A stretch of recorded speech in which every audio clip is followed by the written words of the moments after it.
Настала осень, классная погода сегодня распогодилась. Всем привет, меня зовут Роман. Вот уже больше 2 лет я езжу на этом автомобиле, он Cruiser Prado. Прадик 2010 года выпуска, дизельный, мотор 1 КД, 3-литровый. Хотелось бы немножечко рассказать о нем, так как я его собрался в ближайшее время продавать. Так получилось, почему я решил продать, вам расскажу попозже. Блин, белка бегает.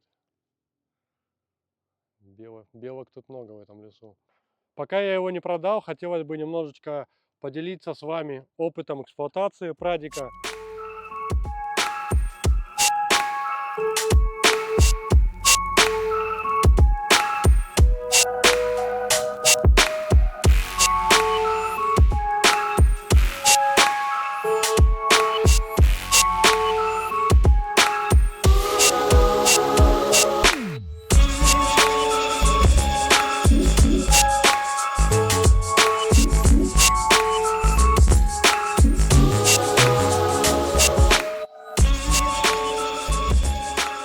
Много мошкары, надел капюшон. Думал уже мошек поменьше, так как осень настала. Но мошкара никуда не делась. Это север, как вы знаете, я живу на севере. Джек, выходи. Взял с собой собаку. Давай я тебя отцеплю. Иди побегай пока.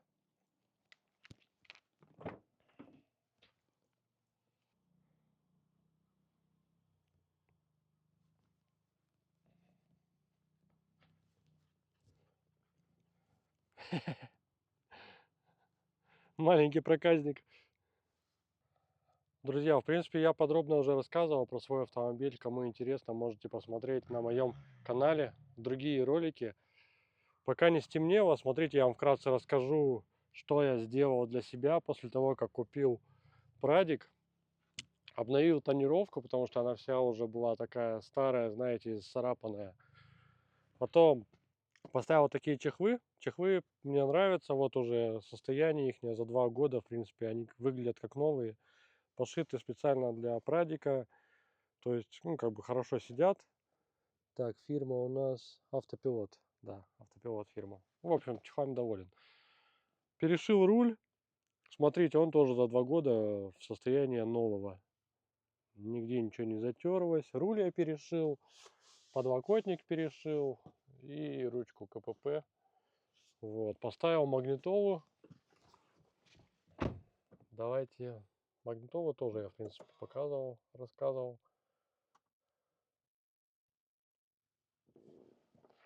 Магнитола TIS, очень классная, мне тут все нравится. В принципе, кому интересно, тоже посмотрите, у меня есть на канале отдельный обзор на эту магнитолу небольшой. Штатные часы. Мне не нравится, что они в диапазоне от 1 до 12 только показывают. Нету 13, 14, 15 часов и так далее. Вот 6 часов. Уже 18 вечера, они показывают 6 часов только. Ну, это из таких мелочей, если придираться. Давайте, наверное, посмотрим капот. Откроем. Кстати, на днях я помыл капот сам, что я очень редко делаю. Один раз я мыл подкапотное пространство на какой-то машине, уже не помню, Приора, по-моему, у меня была. Я боялся, что что-то будет с ней не то, не заведется или еще что-нибудь. Тут, в принципе, тоже я переживал. Купил средство специально для мойки подкапотного пространства, побрызгал этим средством и потом керхером без давления, просто водичкой вот так вот смыл, без всякого давления, потому что я что-то боялся под давлением дуть сюда. В принципе, неплохо получилось. Не идеально, конечно, чисто, но у меня результат устраивает. Давайте я вам покажу. Вот смотрите, как сейчас выглядит подкапотное пространство. Такое впечатление было, что его никогда не мыли все эти 14 лет, сколько автомобилю. Да, 14 лет уже. Сейчас вполне отлично выглядит. В общем, я доволен результатом мойки. Я проживаю на крайнем севере. У вас, наверное, возникнет вопрос, как мы ездим на севере на дизельных автомобилях. все ли в порядке с ними, как они заводятся. Как мы ездим? Без проблем ездим. У дизельных автомобилей обычно по 2 аккумулятора, хотя на L200 у нас один аккумулятор. На Hilux 2 аккумулятора было, здесь у меня на Прадике тоже 2 аккумулятора. Стоит Webasto. Когда сильный мороз, прогреваешь, Webasto включаешь на час. Когда так не слишком сильный мороз, включаем на полчасика, Webasto греем, двигатель теплый, и заводишь машину с автозапуска. Установил, кстати, сигналку классную, новую на Прадик. Очень ей доволен. Бесключевой доступ есть у него. Сигналка с приложения удобно получается, с любого места можно хоть с другого города завести машину, Webasto запустить, машину завести, прогреть. Классно, в общем, доволен. Давайте обратим внимание на фары, как они выглядят. Стеклышки, смотрите, какие свежие, да? Фары как новые. Дело в том, что когда я купил этот автомобиль, у меня одно стеклышко, по-моему, на этой фаре было с трещиной. И я заказал на Озоне отдельные стекла. Они отдельно продаются, недорого, я не помню, в районе 3000 рублей вроде. Отдал ребятам, они стекла мне поменяли, почистили фары. Поставили мы, кстати, светодиодные лампочки в ближний свет. Но этих лампочек надолго не хватило, буквально на год, наверное. Я год с ними поездил, у меня одна лампочка стала моргать, я их в итоге выкинул. Поставил обычные лампочки и думал, потом заменю, и что-то так руки не дошли, вот езжу с галогенками обычными, и в итоге вот уже надумал продать Прадик. Двигатель всем известный, 1 КД, 3-литровый дизель. Крутящий момент 420 достигается уже при 3000 оборотов. Ты что там нашел?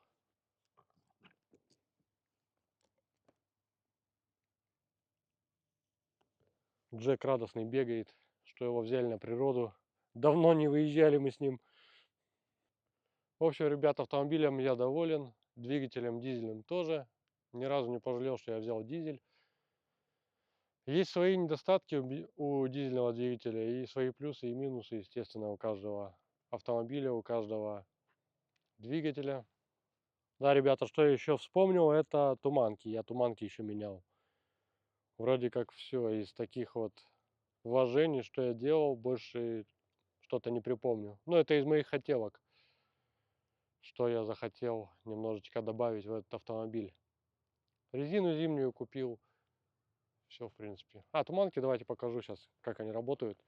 Я их настроил так, что когда автомобиль заводится, сейчас я заведу, они сами включаются, ходовые огни. Все, видите, ходовые огни включились. Так, давайте мы их протрем.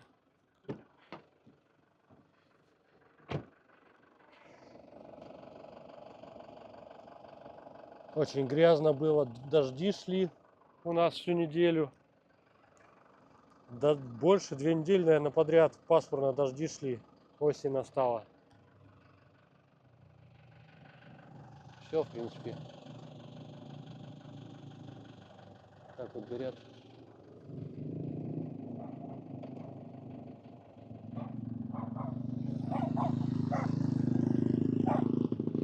Мужики катаются.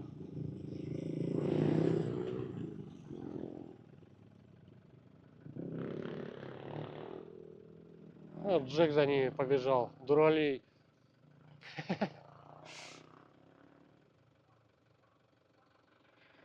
Уже забыл, о чем я рассказывал. Противотуманки. Так, вот. Глушу машину, они у меня сами тухнут, естественно. Тут еще режим, сейчас мы включим свет, туманки. Так, включились они. Да, вот туманки загорелись, но у них минус. Они не настраиваются по высоте. Вот это вот мне не понравилось. Все, глушим. По высоте они не регулируются. Сейчас напряжение упадет. ниже 13,6 вольт, по-моему. По-моему, да. Все, потухло. Джек набегался за мотоциклистами. Ах ты, весь грязный, Джек. Ну ты даешь. Дуралей маленький. Че, костер будем жечь? Начинает темнеть. Не бегай ты за ними, Джек. Нельзя. Я тебе. Я тебе. Друзья, у нас новая локация. Не дают там поснимать мотоциклисты. Джек, не убегай далеко. Так, давайте, наверное, это. Начинает холодать, прохладненько. Сейчас, наверное, это. Костерчик небольшой разожгем. Посидим у костра.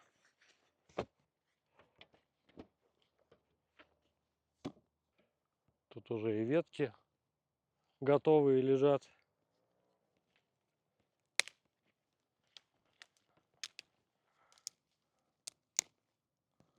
Говорю, уже по природе соскучился, уже сколько не выезжал, недели 2 точно, больше, наверное, может быть, недели 3. Джек, это моя ветка. Костерчик разжечь. На следующей неделе у нас вроде как хорошая погода. Ну как хорошая? Плюс 15. Хорошая для осени.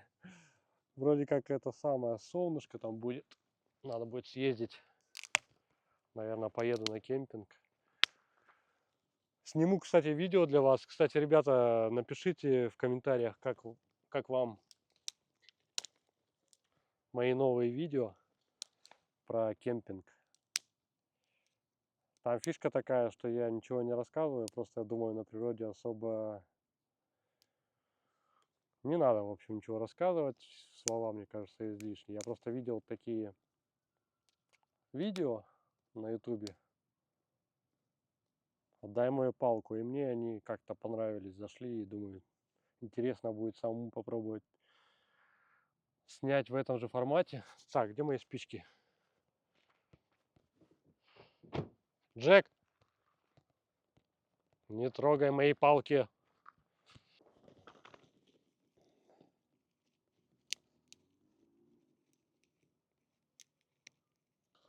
Так, кора, тут какая-то кора есть. Сосновая. У нас спички отсырели, что ли, уже. Попробуем поджечь. И спичек что-то мало осталось. Давай, гори.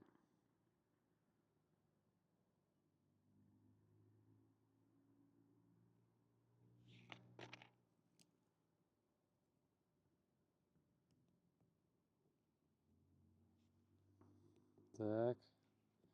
Что-то начинает. Или мне кажется...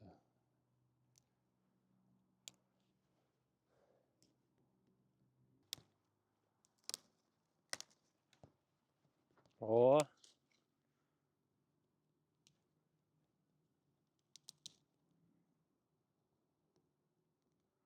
Так уже лучше. Надо было с собой взять что-нибудь перекусить еще такого. Ладно. Перекусим дома. Дорога тут рядом. Что-то это... Шумно так.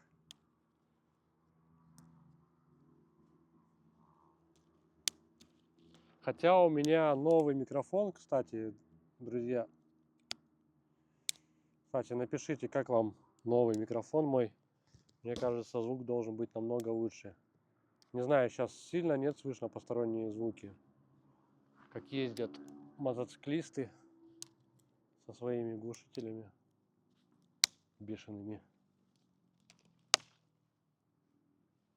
Пришлось из-за них менять локацию. О, нормально. Люблю костер пожечь. Скоро снег уже у нас выпадет. Сентябрь все-таки. Север. Не посидишь уже у костра, конечно. Так. Такие все ветки, конечно, сыроватые, потому что, говорю, 2 недели шел у нас дождь, наверное. Такая погода была облачная, пасмурная, все промокло. Кстати, с одной спички получилось зажечь. Отличный результат.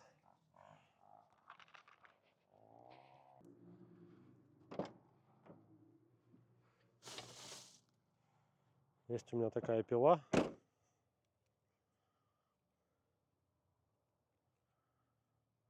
Вы ее, наверное, видели в моих видео с кемпингом. Смотрите, как она у меня искривилась.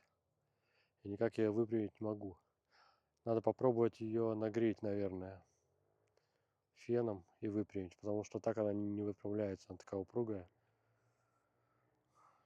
что так деформировалась при пилении стволов деревьев.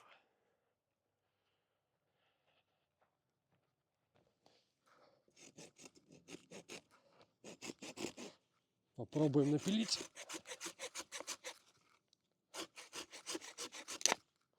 Кривой пилой. Надо будет попробовать ее дома выпрямить. Так. Во.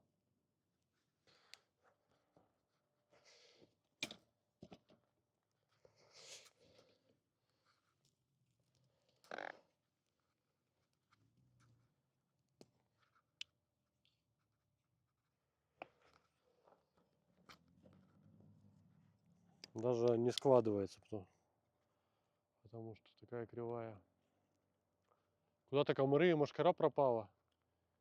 Или это так влияет местность? Немножечко отъехали, буквально тут, я не знаю, 500 метров, наверное, от того места. И ни одного комарика нету. Или просто то, что уже темнеет. Интересно, в общем. Так, че костер у нас? Че с костром?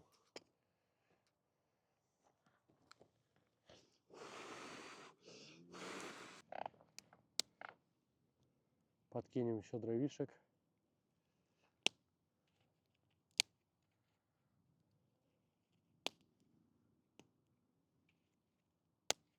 Джек довольный, бегает, что его с собой взяли. Все тут уже проверил, все места, какие можно. Джек!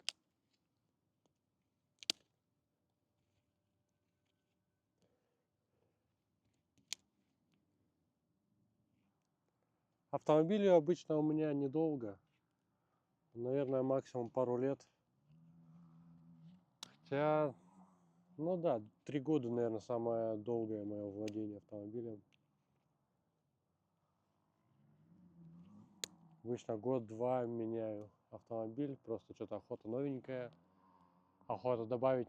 Кажется, что думаешь такой, блин, вот добавить там, не знаю, 200-300 тысяч, 500. Что-то уже можно получше выбрать. Или там какие-то новые идеи появляются у тебя, блин, можно вот это купить, можно вот это. Хочу полный привод или хочу там... Раньше на переднеприводных автомобилях катался в основном. Потом попробовал BMW. BMW меня зацепила. Тройка у меня была. Двигатель 1.9. Бензин. Ну, так она мне понравилась, конечно. 99-го года была.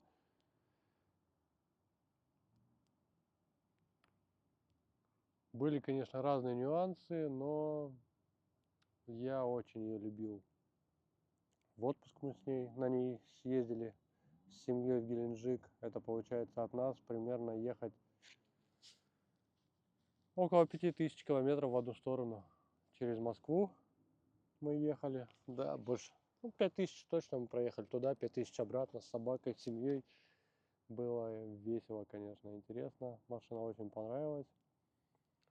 Но тоже я ее продал, наверное, пару лет покатался. Понял, что такое европейский автомобиль, немецкий. Очень она мне, конечно, нравилась. И жене очень нравилось на ней кататься. Я думал купить какой-нибудь BMW помощнее, но в тот момент что-то у меня не было средств, не мог выбрать машину. Хотелось побольше мощности. 1.9, конечно, там движок, я не помню, сколько там лошадей было. Где-то 120, наверное. Не хватало, конечно, охота была. Но ощущение от рулежки, драйв прям все равно какой-то присутствовал. Такое прям очень кайфово было на ней кататься. А прадик я, кстати, вообще не рассматривал к покупке. Я продал Honda CR-V. Прадик я не рассматривал к покупке изначально. Я думал, мне такая машина не нужна, она мне не понравится. Думал, мое это такой паркетник. На паркетниках я покатался, мне понравились. Ну а в итоге мне прадик очень даже зашел. Мне нравится его такая вальяжность, валкость. Мне это нравится. На нем быстро ехать неохота, но ты едешь там 100, 110, 120, там тебе вполне хватает с семьей, как бы загрузился, полный багажник и так далее. Едешь, дизель тянет нормально, не чувствует вообще, у тебя полная машина или ты пустой едешь, вообще абсолютно никакой нету разницы. В гору ты едешь или по прямой, он тянет, как паровоз, нормально, блин, вообще. На обгон, когда идешь, если в пол не топчешь, то она даже передачу не переключает, тебе вполне хватает на этой же передаче, там на пятой наклон едет, обгонять как бы. Ну, то есть прикольный, короче. На дизеле прикольно. Это вообще первая моя дизельная машина, у меня никогда дизелей не было. По своим характеристикам, я имею в виду, вот, по мощности как бы вполне хватает. Мне нет такого, что вот хочу там намного больше мощности, ну как бы вполне отлично все. На бензинке, конечно, интересно прокатиться, наверное, тоже прикольно. А в плане расхода, кстати, расход по трассе, вот я сейчас ездил в Тюмень с семьей, расход у меня был 6,9, 6,9-7,1-7,2, но это при скорости до 120 км в час, 110-120, вот так вот ехать, около 7 литров общего расход показывает. Но это летом получается, вот при такой скорости. В городе, блин, тут уже другой вопрос. Тоже экономичный, но ну, я имею в виду там, какая зима, там, зима, лето и так далее, какие прогревы там зимой. Сейчас, кстати, интересно посмотреть, сколько показывает расход. Ну, давайте посмотрим, сколько расход. Я его давно уже не сбрасывал по городу. Вот сейчас ездим. Сейчас посмотрим, давайте.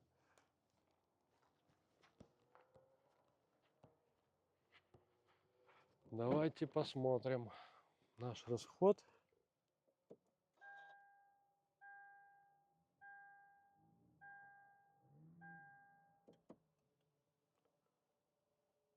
Так, это пробег.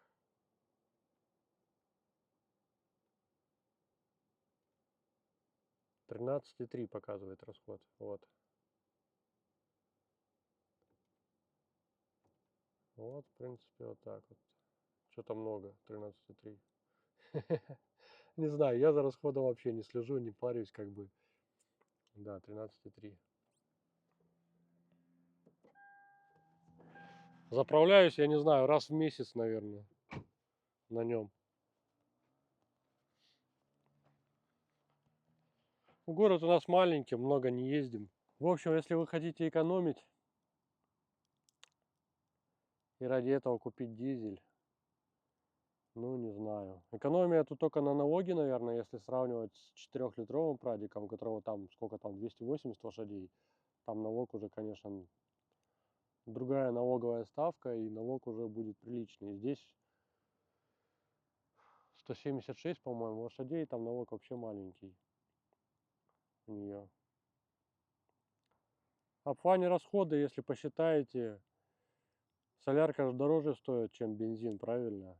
Если посчитать, ну бензин может побольше маленько будет жрать он. Ну как бы если посчитать, оно одно на то и выходит, как бы. Наверное, никакой экономии нету. То, что сэкономится на дизельном двигателе, сожрет цена этого дизельного двигателя. Ну, вы поняли. Цена на дизель сколько там, 70 рублей, 70-71. Бензин там по 50, да, рублей, сейчас 92, по-моему. Ну, как бы оно на то и выходит, экономии никакой нету в плане расхода. Так, где собака у нас потерялась? Джек? А, вон он. Что-то нюхает там, дерево пометить хочет. Проказник. Так.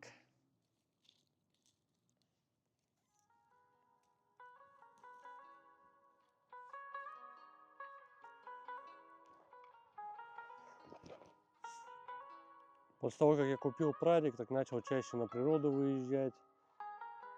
За грибами, за ягодами, охота куда-нибудь съехать, съездить в лес.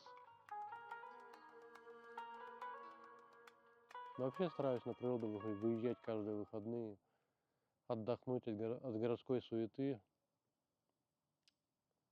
Если прадик продам, не знаю, как уже буду выезжать, конечно. Посмотрим. Причину продажи попозже вам расскажу. Ну, причина дела, естественно, не в автомобиле, а в том, что, в общем, вы узнаете попозже. Подписывайтесь, и вы узнаете. Кстати, друзья, напишите комментарии свои, как вам мой новый плейлист «Отдых на природе». Я посмотрел на ютубе, случайно наткнулся на такие ролики, кемпинг, и мне так понравилось. Именно такие видео, как они правильно называются, АСМР, где люди отдыхают на природе, ничего не говорят, тишина, птицы, свежий воздух, природа, грибы, ягоды, красота.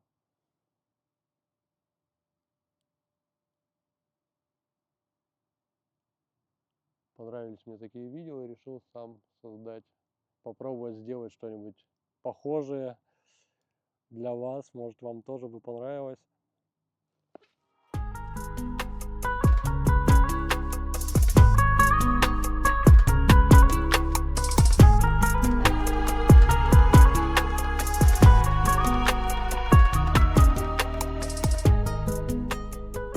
Что у меня было из такого дорогого, из дорогих вложений в прадике, это, наверное, замена рулевой рейки. Эту проблему я знал изначально, когда покупал автомобиль. Мне, естественно, скидку сделали. Продавец сделал скидку на это. В итоге заменил я рулевую рейку. Тоже у меня есть видео об этом на канале. А так, в принципе, в расходнике там ремкомплект задних тормозов. Это самое заказывал, менял, обслуживал задние тормоза. Ну, в общем, все по мелочи. Масло в автомате 2 раза менял частично. Полную что-то, не знаю, побоялся делать. Что-то почитал, потом думаю, вроде можно было, наверное, и полную сделать замену. Ну, в общем, я 2 раза поменял, 2 раза сделал частичную замену масла. Масло само дорогое, вот тойотовское. Оно мне прям в копеечку вышло, я, блин, не помню, сколько уже оно стоило, ну, не дешево. Масло оригинальное, тойотовское, ВКПП. На 2 замены мне хватило частичной. А так, в принципе, я не знаю, никаких проблем особых не было, ничего такого. Завел, поехал. В любой мороз заводится. Случайно завел его в минус 33, наверное, или 35, где-то около этого. 33 точно было. Я его случайно завел без вибасты, с автозапуска. Хотел завести другую машину, а брелки похожие. Я, получается, ее прогрел L200 вибастой и хотел ее завести. И случайно взял другой брелок и завел прадик в минус 33, 35, 33 было. И при этом, что я на нем уже несколько дней не ездил. Несколько дней стоял мороз такой сильный, ну, за 30. Она несколько дней стояла, то есть промерзла так хорошо. И завелась с первого раза, блин. Я, если честно, удивился. Я думал, она не заведется. А она завелась, я думаю, ничего себе, конечно. Жалко, что без вибасты. Я всегда ее вибастой прогреваю. Даже вот уже минус 10, минус 15, уже все, я вибасту запускаю, грею, а потом уже запускаю прадик с теплым мотором. В общем, машиной доволен. У Тойоты, у Прадика, у Тойоты есть один большой такой плюс, что она ликвидная, и ты ее, скорее всего, продашь дороже, чем купил. Тойоты ценятся, Тойоты, Лексусы. Не просто так они ценятся. Можно сказать, как такое прям вложение денег, особенно в наше время. Как только начинается девальвация рубля, люди все бегут покупать квартиры, машины, подскакивают цены. Друзья, также попрошу вас проявить активность на моем канале, поставить лайк, написать комментарий, желательно хороший. Так, дым на меня дует, летит дым на меня. Как вы знаете, монетизации никакой нет на ютубе. Я с этого канала ничего не имею, ничего не получаю, ни рекламы, ничего, естественно, нету. Это у меня просто как хобби, как увлечение, которое, кстати, занимает много времени. Нужно поехать, снять, смонтировать это видео и так далее. Занимает много времени это увлечение, хобби. Жена скоро из дома выгонит за это увлечение. Смеюсь, конечно. Вот. Поэтому, друзья, поставьте, проявите активность какую-то, напишите комментарий. Мне будет очень приятно, и я буду замотивирован снять для вас что-то дальше интересное. Мне нравится сам процесс съемки, как бы монтаж. Вот учусь как-то монтировать красиво, стараюсь. Но монтаж вот вообще много времени занимает. Конечно, прям сложно смонтировать профессионально, красиво, чтобы людям нравилось смотреть, чтобы было интересно. Это надо, конечно, уметь. Все, друзья, подписывайтесь. Был рад вам рассказать немножечко о своем автомобиле, который я еще не продал, но, возможно, в скором времени уже буду пешеходом. Ставьте лайки. Всем пока. Удачи. Джек, поехали домой.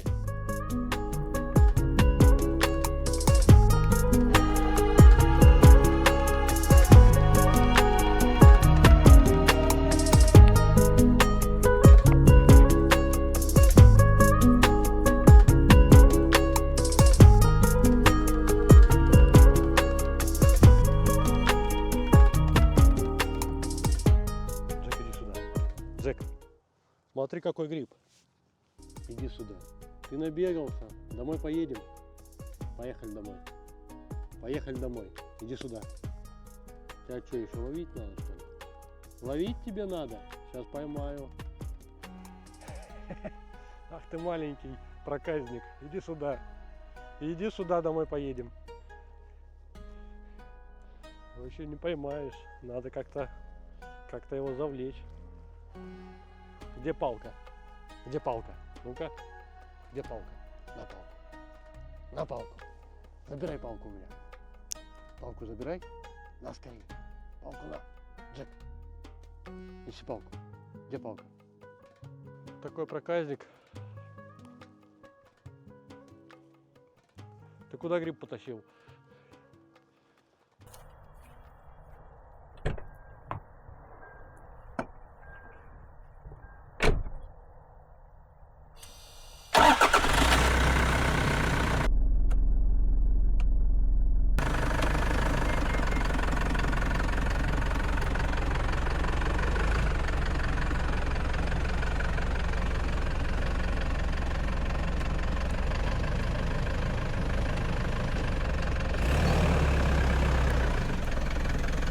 Да, автомобиль такой универсальный, конечно. Хоть на свадьбу едь, хоть в лес. Много китайцев, конечно, появилось. Все заполонили они. Но посмотрим, как они себя проявят спустя лет 10-20, например. Вот Прадику уже 14 лет. Как, например, себя покажет танк 500, танк 300 через 15-20 лет. Насколько будет у него хорошее состояние. Такое же, как у Прадика, или более уставший он будет. Мне самому интересно. Ничего против китайцев я не имею, но еще неизвестно, как они себя поведут спустя определенное количество времени. Посмотрим, что с ними будет, как они себя покажут, насколько будут надежные. Вот друг у меня есть, поездил он на новой Тугеле, покупал с автосалона ее.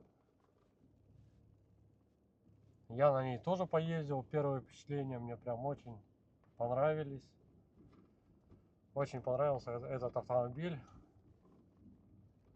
По первым впечатлениям, ну как бы, когда владеешь уже этим автомобилем, уже знаешь все нюансы, естественно. И вот друг покатался у меня на этой Тугеле, говорит, больше китайскую машину никогда не куплю. Он ее продал, хоть и жалко было продавать, потому что она была новая, с автосалона он ее покупал.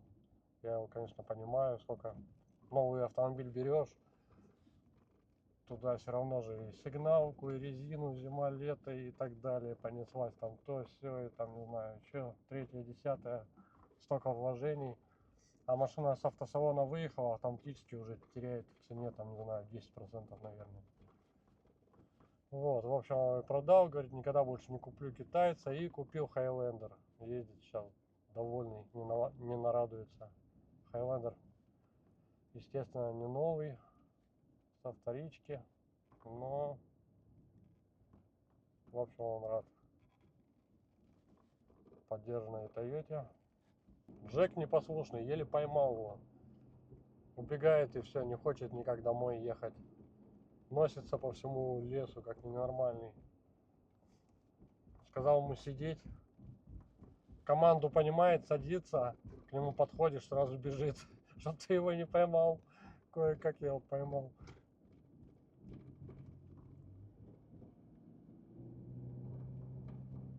Рано темнеет, вот смотрите, 7:34, уже темнота полная. Зима близко. Летом у нас белые ночи были, а зимой круглосуточная темнота практически будет. В общем, друзья, покупайте прадики, Тойоты. Прадик классный автомобиль. Так, надеюсь, меня видно. Очень он мне понравился, неприхотливый, надежный, с огромным багажником. В отпуск ехать по трассе отлично, комфортно. На свадьбе друзей повозить можно тоже без проблем, что я и сделал на днях. Саня, привет. Вот. В общем, автомобиль универсальный, неприхотливый. Интересно на бензиновом прокатиться, 4-литровом. Может быть, когда-нибудь себе такой и куплю. Посмотрим. Пока что планы у меня немножечко другие. Впрочем, вы скоро сами все увидите. Поэтому подписываемся на канал, ставим лайк и пока.